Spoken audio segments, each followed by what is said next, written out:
বিচাৰিছোঁ যে এইটো ক্ষেত্ৰত তেখেতসকল হয়তো সুখী হ'ব।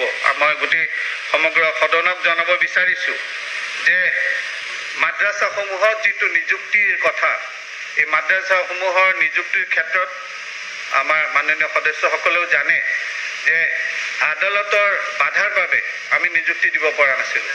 কিন্তু বৰ্তমানে এই যি বাধা আছিল, এই বাধা আমি আঁতৰাবলৈ সক্ষম হৈছোঁ। এই ক্ষেত্ৰত চৰকাৰৰ যিটো পক্ষ আমি জয়ী হৈছোঁ আদালতত, আৰু আমি খুব সোনকালে আমি যিসকল টেট কোৱালিফাইড মাদ্ৰাছা শিক্ষক আছে তেখেতসকলক নিযুক্তি দিবলৈ ইমান দিনে যিটো প্ৰচেছ ৰৈ আছিলে, তেখেতসকলে কোৱা কথাখিনি মই মানি লওঁ যে মাদ্ৰাছাসমূহত আমি নিযুক্তি দিব পৰা নাছিলোঁ।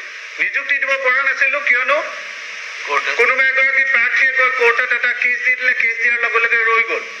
কিন্তু এতিয়া সেই কেছটোত চৰকাৰ জিকিলে। চৰকাৰ জিকাৰ পিছত আজি আমাৰ যি আমি পদক্ষেপ লৈছিলোঁ, পদক্ষেপ সঠিক বুলি প্ৰমাণিত হ'ল। আৰু আপোনালোক সকলোকে জনাই মই ভাল পাইছোঁ যে আমি মাদ্ৰাছাসমূহত টেট কোৱালিফাইড মাদ্ৰাছাৰ আমাৰ প্ৰাৰ্থীসকলক আমি তাত নিযুক্তি দিবলৈ সক্ষম হ'ম। আৰু এই নিযুক্তিৰ যিখন চিলেকশ্যন লিষ্ট আছিল, আপোনালোকে জানে এখন চিলেকশ্যন লিষ্ট তৈয়াৰ কৰা হৈছিল, আৰু সেই চিলেকশ্যন লিষ্টখন আমি এতিয়া পুনৰবাৰ বিবেচনা কৰি আমি খুব কম সময়ৰ ভিতৰতে তেখেতসকলক নিযুক্তি দিব পাৰিম।